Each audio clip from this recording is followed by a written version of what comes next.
Yan, good day mga mabuhay na mabuhay na kasi mayroong gulay pa more. Ayan o. Sarap yan.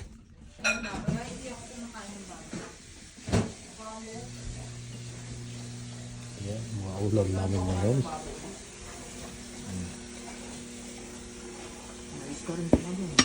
Iskabitsi? Iskabitsi ba? Meatballs lang yun. Ha? Escabeche. Di ba mayroong ganun? Pero meatballs lang yun. Parang escabeche. Oo, ito, wala ka talaga. Escabeche na isda ang naiisip. Hindi, mayroong ganun din kaya.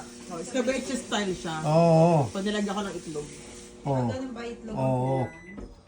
Ganun yun. Escabeche. Hindi kasi ako kumakain ng escabeche. Naluluto ka lang ng itlog Mario. lang halo. Mario, sipin din. Escabeche? Niluto ka ng itlog lang hinahalo.